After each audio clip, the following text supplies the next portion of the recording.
from it. But we want to, yeah, we have enough time for Q&A. And for the first, okay, we have already have several questions, and one of them is from diplomat, Mr. Yoichi Nakashima.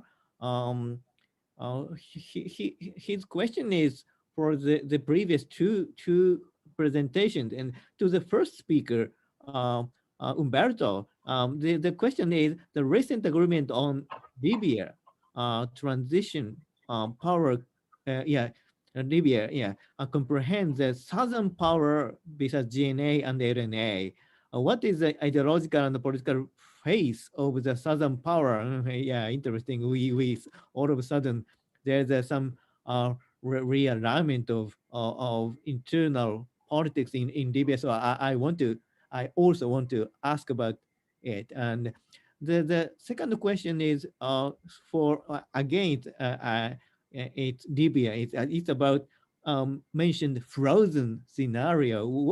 What is it? I also want to ask, both of you to elaborate on this scenario.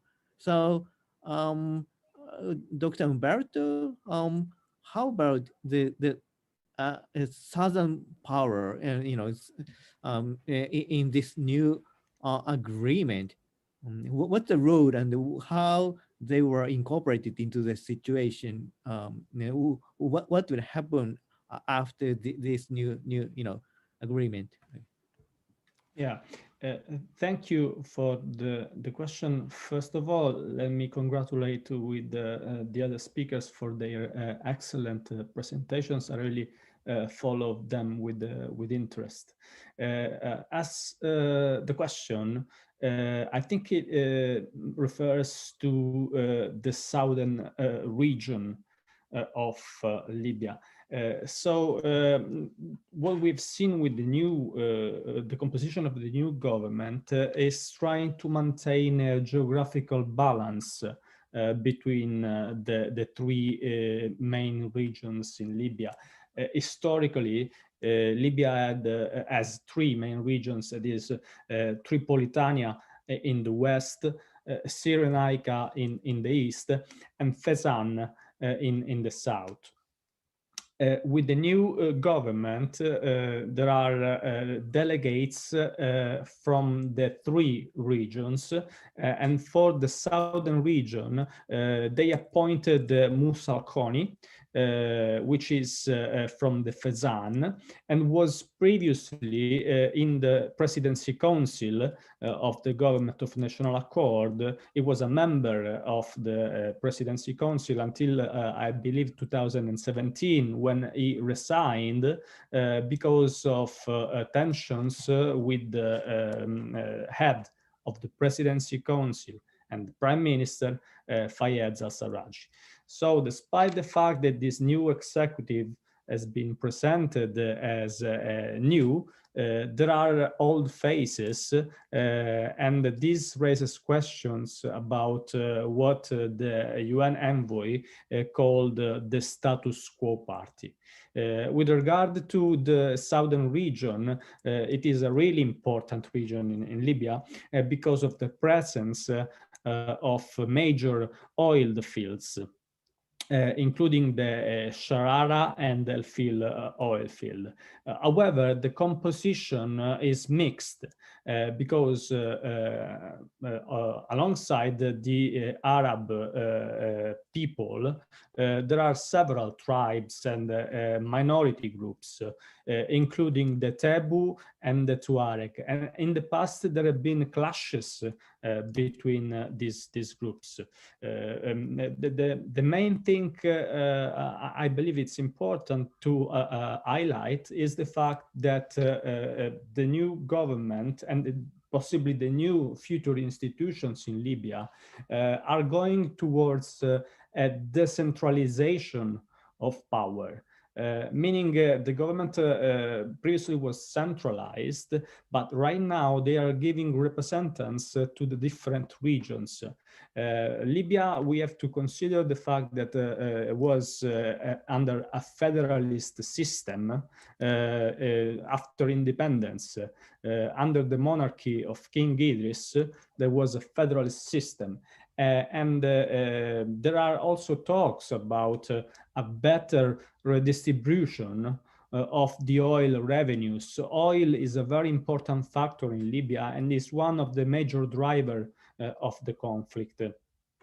We've seen last year, for example, with the blockade of the oil terminals, how Khalifa Haftar was trying to choke economically, to suffocate the government of national accord, depriving it of the revenues from the export of oil. An agreement has eventually been reached to resume the oil exports between Haftar and a member of the Presidency Council, Ahmed Maitik, but the details have not been worked out yet. Right now, the sales, the revenues from the oil exports are being frozen in an account until a comprehensive agreement to redistribute oil revenues is found. And this brings to questions the decentralization trend in Libya and possibly a federalist structure. But we have to wait and see if the draft constitution will be approved. And this will bring, obviously, to the end of the transition until we have more permanent institutions. As regard to the second questions, I'll leave it to Mr. Michels. I think that the frozen conflict scenario, let me say only think, is basically a scenario in which a ceasefire has been reached, but the peace has not been reached yet. So we are in still in a transition, and this, as Eric said before, is an environment in which Russia is a very very able actor. And he did this in the former Soviet Republic, but he also can do this in the Mediterranean. And the fact that there is a changing, there is this change in the Mediterranean also means that the frozen conflict can become increasingly important. And we saw this, for example, in the Western Sahara. Recently, that was a frozen conflict until last year.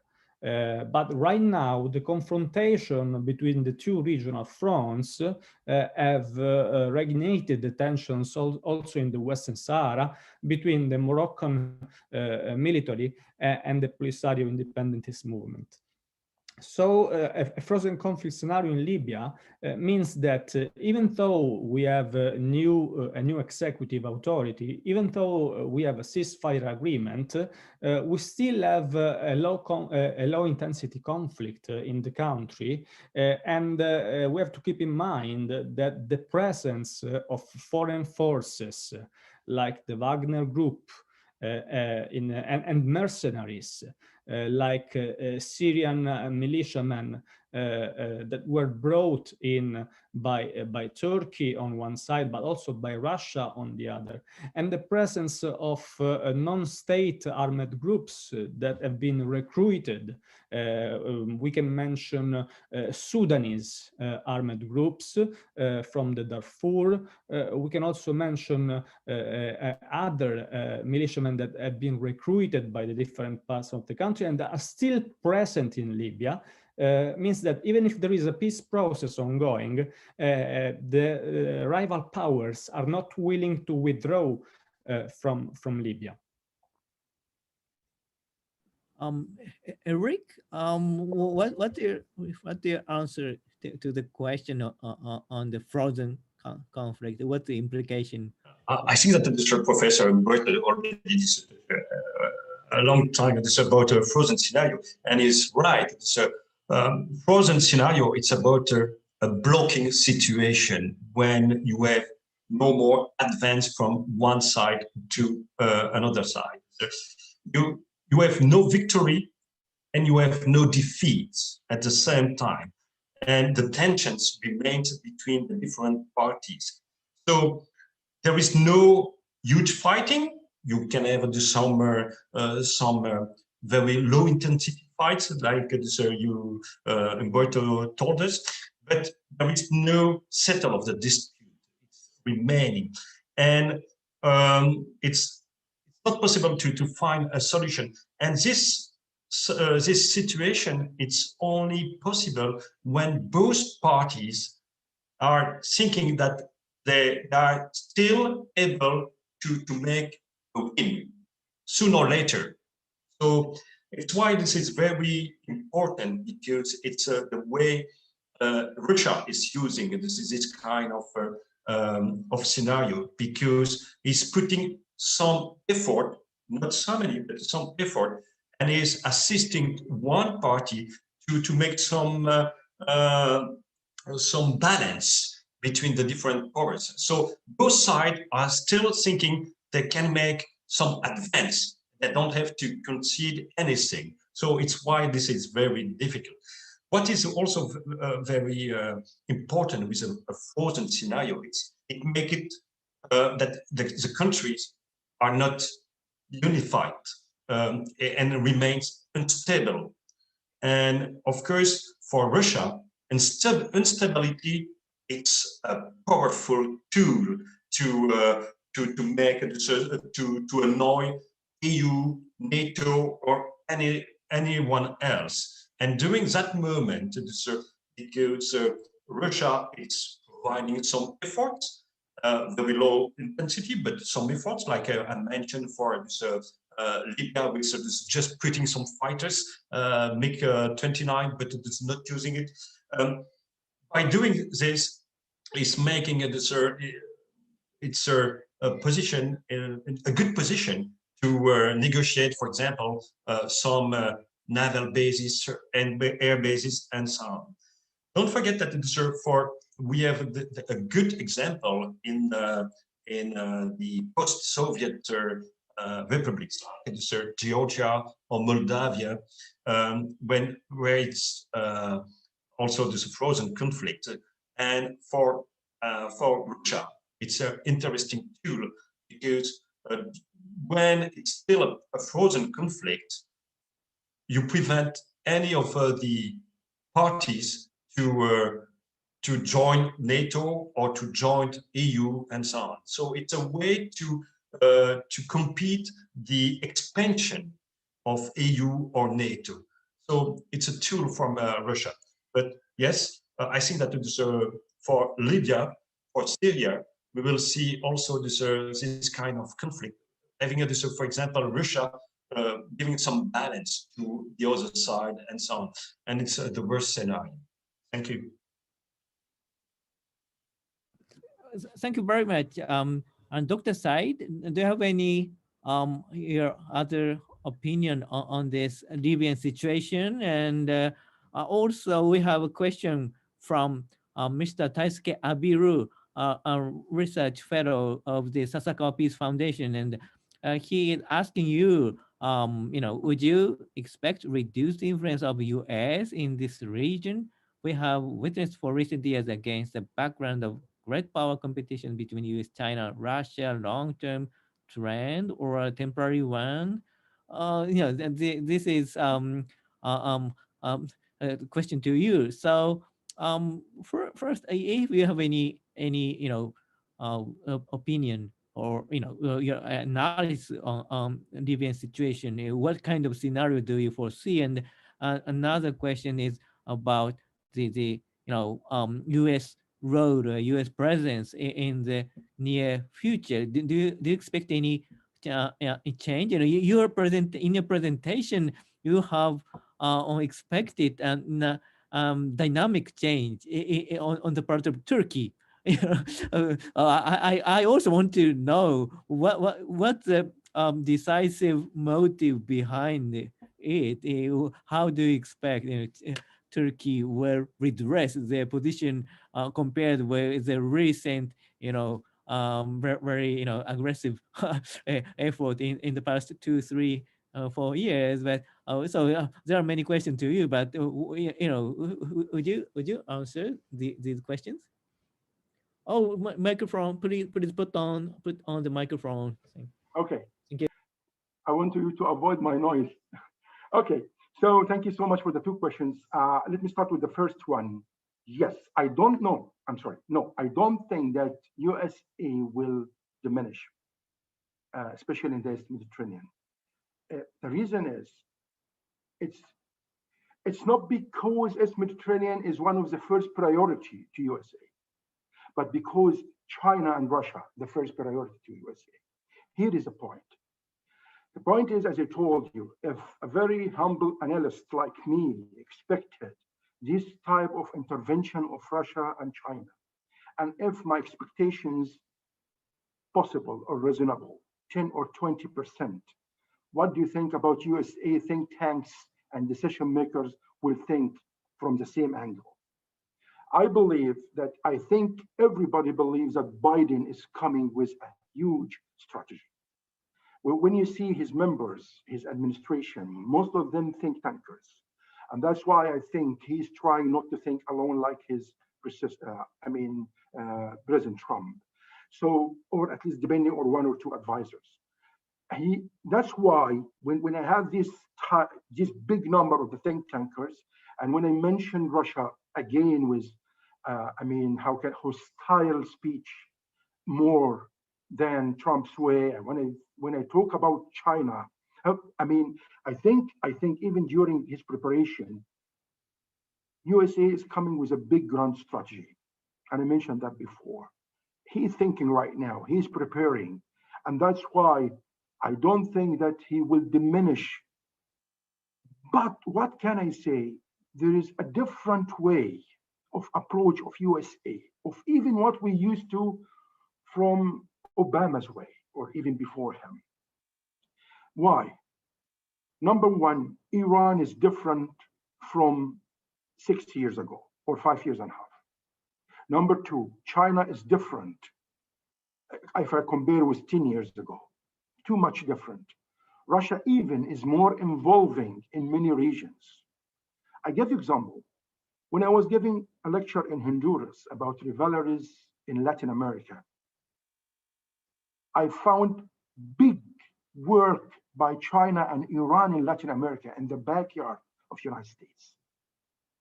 See how much now they are enlarging. That's why I don't think that USA will be diminishing, but the way in which we understand, withdrawing forces, but I think new strategy is coming.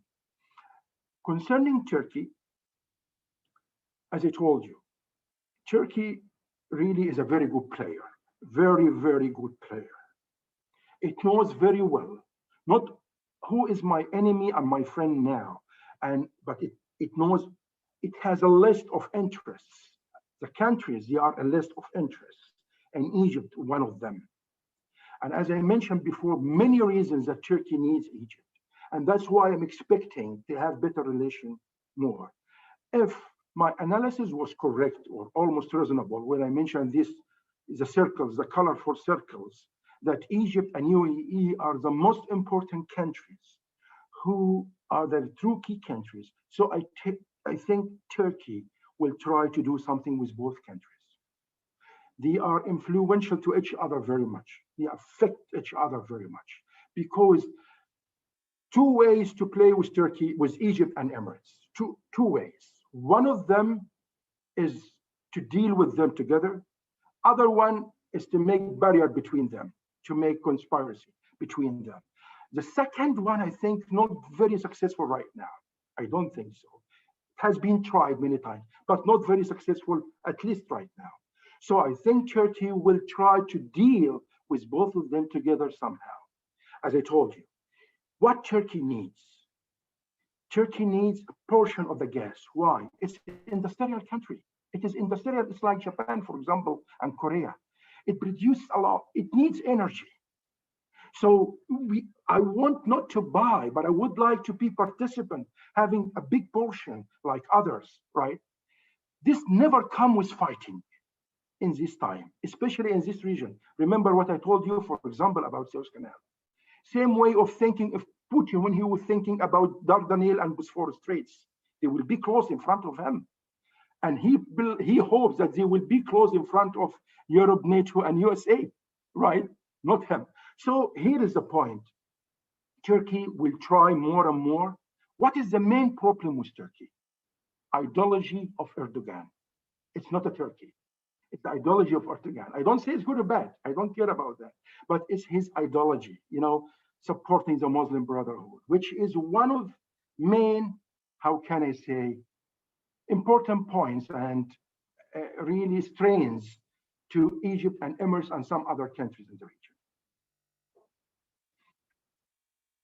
Okay. There's a Mr. Jihad Fathi, your young researcher. He wants to make question to you. So can I hit the microphone on, Mr. Jihad Fathi? Can you hear me? And you can microphone. Put your Yes, microphone. I Yeah. can hear you, Professor Kichi. Thank you very much for the opportunity. Thank you for joining us. Well, thank you a lot. I have like 6 questions with which I would like to have different perspectives of all the speakers about like 3 or 4 of them.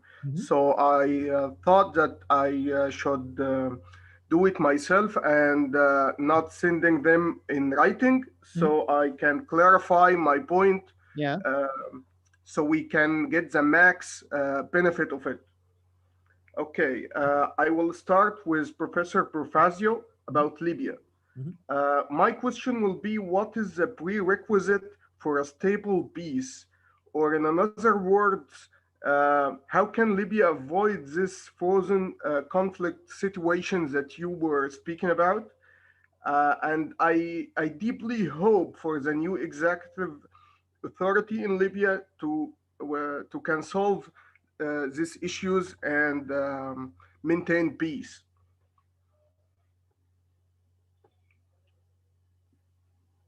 Okay. That's the first one. Okay. Yeah. Should I go with the 6? Yeah.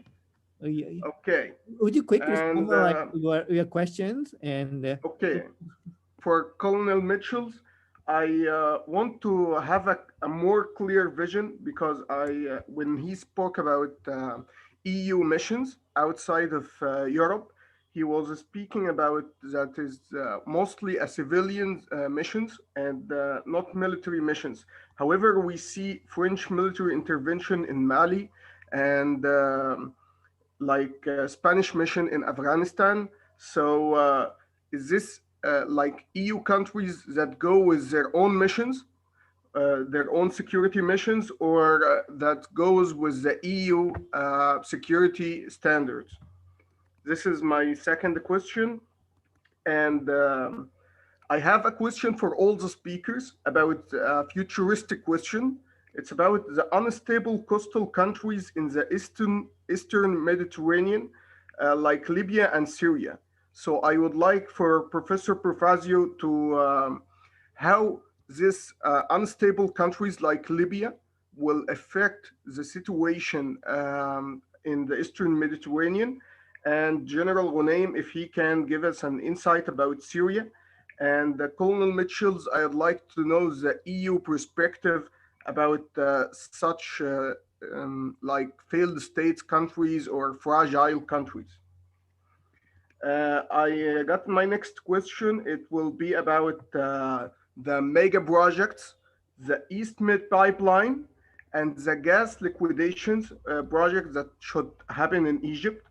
I want to know which is more applicable and why. I need to hear the opinion of our experts here. My last question is about a more geopolitical futuristic one. can we see in the future a rivalry between gas producing countries, especially after the gas exploration and discoveries that we are working on, and speaking around Cyprus and in the economic exclusive zones in the coastal countries, and people, another countries that work with oil. So can countries work like an OPEC axis? People who or countries who work on or rely more on oil, and to counter the new formal organization of the Eastern Mediterranean Forum. This is my last question, and thank you very much. Thank you for the the question. The remaining, I think remaining five questions was asked, and so okay. So how first one is about how can Libya avoid the frozen conflict scenario? Do you have any clue, Dr. Profazio? Yeah, I'll try to answer that. I think that one of the major obstacle has been the what I call the hyper personalization of Libyan politics, which means that there are some political actors that have been around here long enough. And they are hindering the peace process. So if we think about the various Sarraj, Haftar, also the president of the parliament, the House of Representatives, Aguila Saleh, I think that they have been in Libyan politics a very long time, and this has prevented a turnover in the political elite that Libya needed. And now with the appointment of the new executive authority, we have the opportunity to turn page and to see if this new elite can come up with some of the major answers that the Libyan people needed, especially common day problems. For example, the power outages, the shortages in water and electricity. These are common issues that have triggered protests in Libya in last summer. And they are likely to repeat if the new authorities are not going to solve everyday problems of the people. At the same time, we also have to think about the external actors, but I already mentioned about the need to end external interferences, not only in the Libyan conflict, but maybe also in the Libyan peace process. About the third question, how the unstable Libya can affect the Eastern Mediterranean, I think I already answered to that in my previous comments. The fact that there has been this linkage between the Libyan conflict and the Eastern Mediterranean dispute was due to the memorandum of understanding that we mentioned before. It will be difficult now to disentangle these two questions and make them separate. But I think that we can manage to do this. There will be a more major chance of a solution to both of them. I'll let the other. I mean, conflict resolution wise, it will give more of a chance to the solution. Yeah, if we keep the two issues separately, the Libyan conflict on one side and the East Med on the others, there are much more possibility to find a solution to both of them. While if we mix them together, it will be difficult to disentangle because of the problem with Turkey and the role of Turkey in both the questions. We mentioned before about the Eastern Mediterranean Gas Forum, and we have to think about Turkey as a power that is playing in a major confrontation in the region. What I think right here is that we are talking about two major fronts. The first one, including the major Gulf countries, is what I call the denormalization front, because they are progressively normalizing ties with Israel. On the other side, Turkey and to a certain extent Qatar can be described as revisionist powers because they are trying to change the geography in the region.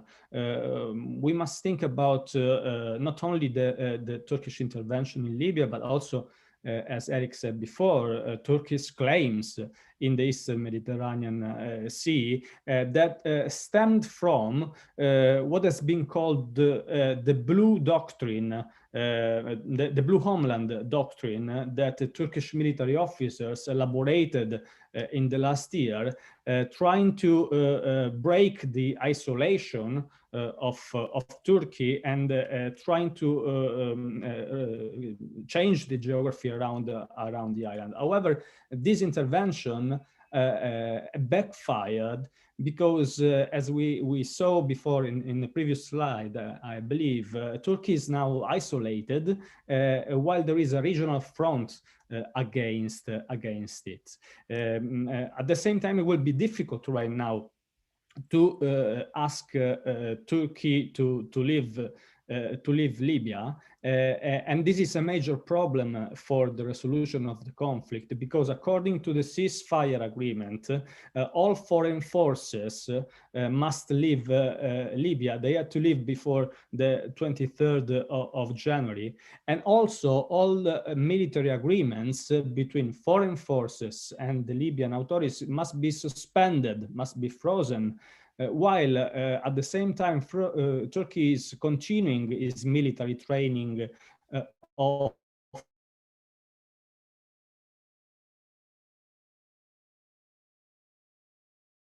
the officers of the government of Shay. I think it will be difficult, but we need to separate the different topics. And we are in a more favorable scenario right now compared to last year, because last year we saw this like a return to power politics in the region. We spoke at length about faltering multilateralism during the last year of the US administration of former President Donald Trump, and the fact that Russia on one side and Turkey on the other intervened in Libya highlighted the fact that we returned to an old concept that was the use of power in international relations, what is commonly known as power politics. But now with the change in administration, there have been some signs of a return to multilateralism and to negotiations. And this could create opportunity for talks between rival actors. As we said before, there is also possibility of talks between Egypt and Turkey. And this regional divide could be easily recomposed. We can recompose the fracture between these two regional fronts, but we have just to wait and see what happens in the next months. Thank you. And Umberto, actually, we have another question, very good question to you from Dr. Atsuko Higashino, who is working on EU politics and the EU's Eastern questions. It's now so comprehensive. But her question to you is Italy's public opinion about Libya. I did just a quick question. I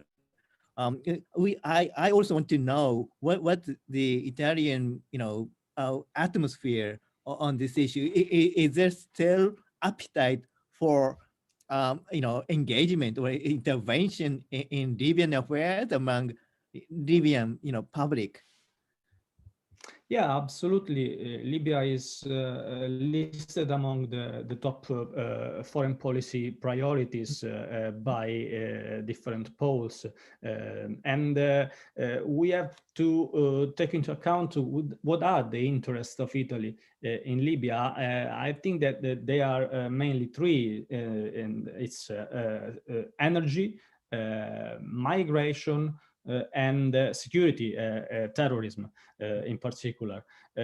So the fact that right now we are going towards a new momentum in the peace process has been widely welcomed in Italy, even though there are some ambivalence because of the fact that despite supporting the government of national accord in Tripoli, Italy also reached out to General Khalifa Haftar. There had been some criticism about this move because of the ambivalence of the Italian position, but at the same time, I think that reaching out to different actors can give Italy more opportunity to influence the peace process. Even though I must say that right now European powers are on the back foot, and the role of Russia and Turkey in the peace process,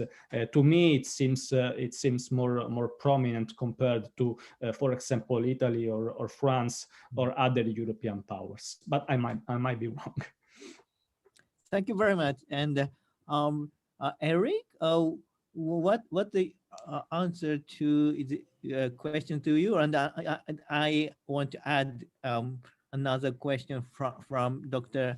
Atsuko Higashino, who is working on European affairs, European politics, European Union politics, and it's about the Turkey, the Brussels. In your opinion, in your analysis, Brussels needs Ankara, but there's some change. That there might be some change. If there's a change or suggestion of change, do you pick up some examples or among debate in Brussels?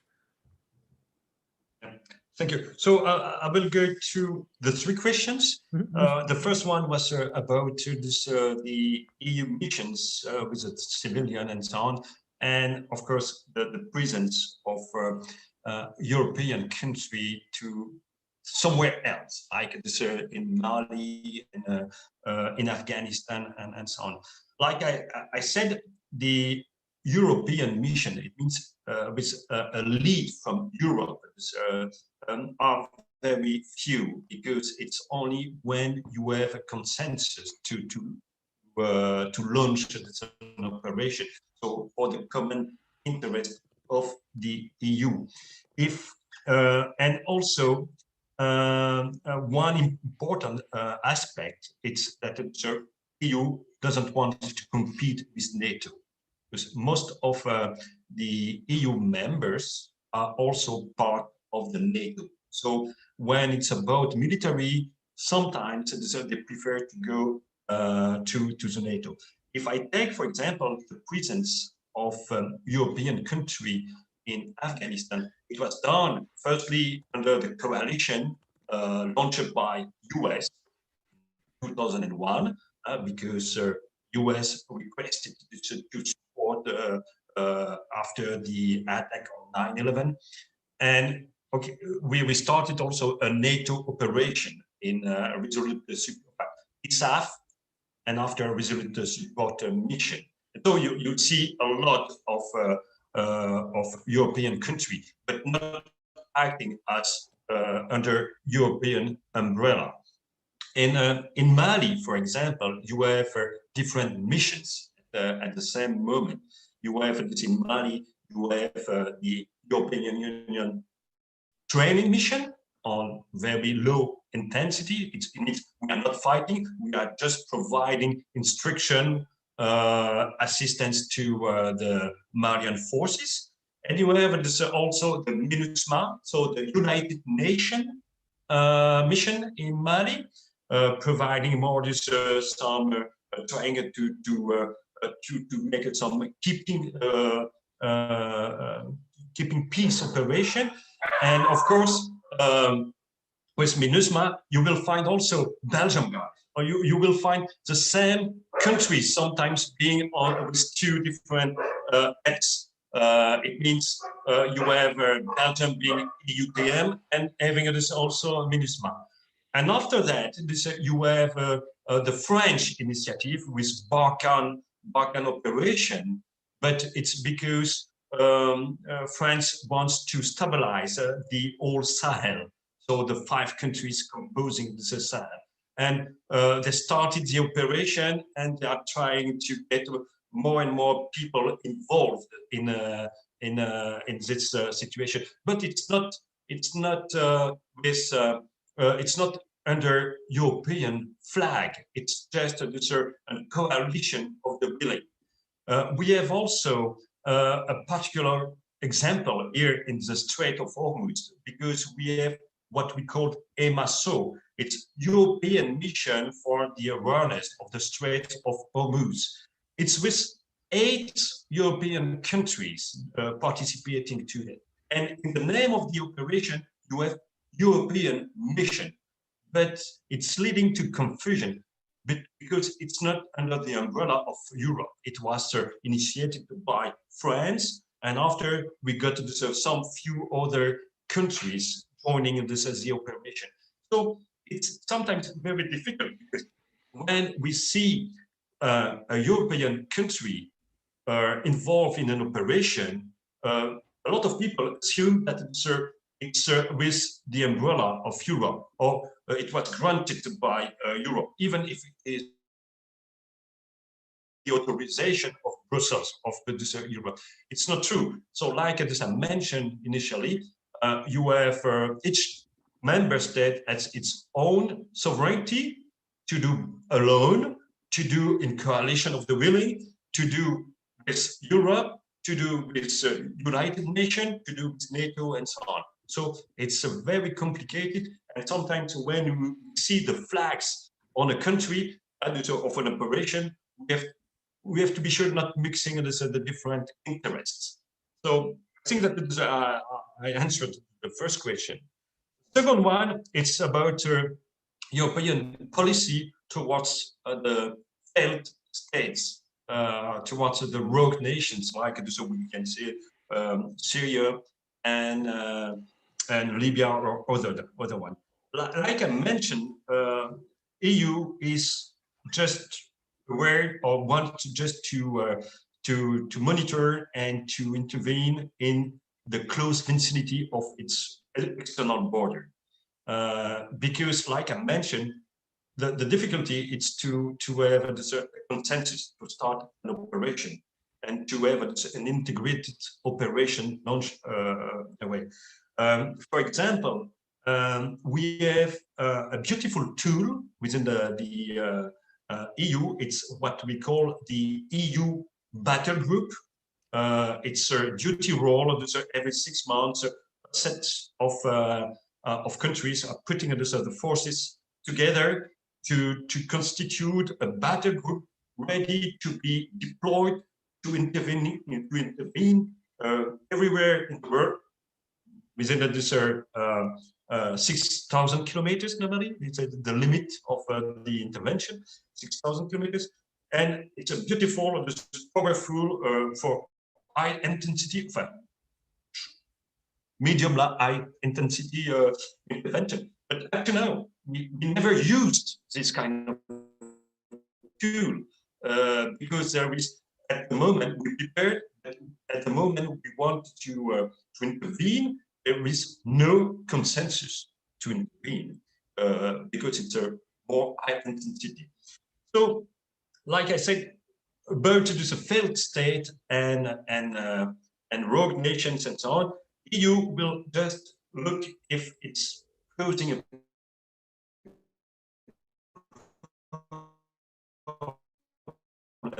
to the start maybe to launch a civilian operation, or to stabilize a country, police, to reinforce the rule of law and so on. But it's also with agreement of the rogue nation government. And the second point where when this Europe will intervene or will try to do something, it's when it poses a problem of migration, because migration is about stability, and it's a very huge concern inside this internal this Europe about this, how to deal with this, the migration flow, because of course you have countries and the northern of Europe saying, okay, if they enter to Italy, Italy has to cope with the problem, stay there. But of course, Italy say, oh, I cannot take this, this for myself, and we have to share the burden. So, yes, so we see that the EU, like I mentioned, it was why I did it at the start of my presentation. EU has a particular way of doing the business when it's about the foreign policy, and it's on the lowest side. So sometimes if you want to have this, a strong action, you need to have one member state taking the lead and pushing and trying to convince a few of the members to join him and to make this action. But from EU, it's a little a tone. It's the problem. To go to the third question about Brussels needs Turkey, but does Turkey needs Brussels? Yes, it's a big question. What I can say, it's recently, this on 25th of January, Turkey, we started some talks with Greece and with EU. It was, I think, it's on the initiative of Turkey, because like I mentioned, in December, we started with the first sanctions. It was freezing the visa for some people, freezing some assets involved in the gas dispute, I will say. But Erdogan was laughing about these sanctions. It was just saying, oh, it's so little that I don't care about. But it's aware that like I mentioned, when you get the unity, you will face this maybe more difficult sanctions, and you have to see about what's happened with Russia. Even if sometimes Russia is ignoring EU, like it was on the 4th and 5th February, so very recently, with the visit of Joseph Borrell to Russia. Just this Lavrov was ignoring the High Representative, don't care about what's happening in Syria, don't care about what's happening in Libya and so on. It was about Navalny and so on. But when it's about the sanctions, Russia say, oh, yes, it's a huge problem. Of course, Russia has the advantage of providing gas to Europe. It's a money, but they know. And I think that Turkey is aware how it's going on with the Brexit.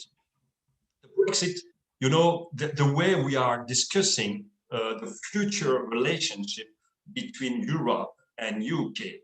If you see the way it's doing, Europe is very strong, and UK thinks that it could manage and do what it will, but no, it's not the case. And so now you have this Turkey a little isolated, because the relationship with Russia, it's conflictual.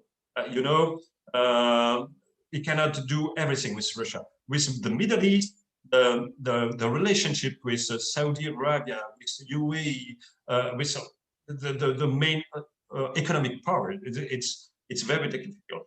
And with Europe, if you want to have a very good economic power. Or if you want to have your economy good, you need Europe, because Turkey see Europe as the first market. So if Europe started imposing sanctions, the economy of Turkey, which is already very poor for the moment, will just collapse. So Turkey needs, and it's why Mr. Erdogan saw the first very small sanctions on 10th and 11th December. I think he was a little afraid about this, and he's thinking about, if I want to be re-elected, because I think it's in the 23rd, the new election for Erdogan. So I think that he has to manage the economy. He knows that, for example, it's like for Trump and so on. If you have a bad economy, you will not be re-elected and so on. So it's the time to maybe to smooth the way he's dealing with EU, because there is no way on the long term. On the short term, it can be very hard, but on the long term, it will be very difficult. And EU know that. For EU, it's always on the long term. I hope that I answered the questions. Thank you very much. So we are our discussion is overflowing, and we have to conclude shortly. But Dr. Said, do you have any concluding remarks on this discussion? Oh, please turn on. Please turn on the microphone. Okay, yes. Yeah, thank you so much. Really, I would like to thank you. I saw some other questions. Just before we finish, I would like to answer one. Yeah, it's international law question from Ms. Lara, and it's concerning the role of Haftar, and it's legal or not legal, and also the agreement between Turkey and Libya, if it's legal or not legal. It's really more international law, but I would like very briefly to say my opinion that Haftar involvement in fighting against the recognized Libyan government is considered, which we call it LIC, I think, low intensity conflict. It's not invasion from other country against the Libyan government. So this is, I cannot say legal or not legal, but I can say it's regular shape in front of the international community, whatever the reasons behind that, because he declares why he's fighting the government. He is supported by the Libyan parliament, which he is expressing the will of the Libyan people and so on. And this is something else. So I don't think that what Haftar is doing against the government is too much related with the international law that way. But maybe the intervention from external countries, this is something else and could be discussed somehow. Concerning the agreement between Turkey and Libyan government, clearly it should be, yes, recognized. It's not against international law because it's with the Libyan government. But the other side is trying to, there are 2 points here. One objection that the Libyan parliament did not accept, which is something internal, did not accept this agreement because no international agreements without the parliament of the country. This is one of the voice. Other things that Greece itself, it has objected because it's taken about 3,000 kilometers from Greek portion of water when this agreement, it affected, I mean, the Greek situation, maritime borders, I mean. So here comes in front of the international law. That's it from my side. And finally, thank you so much, really. And sorry for taking more time. And sorry for Umberto, because I know that he has something committed after our meeting. Really, I hope it was good for everybody and profitable. Thank you so much. Thank you very much, everyone, for your participation, and many thanks to 3 excellent speakers for their presentation. Thank you very much. And our next seminar will be after 2 weeks. Thank you for everyone. Thank you very much. Bye. Bye. Thank Thank you. you. Thank you. Thank It's you. been a pleasure. Thank you.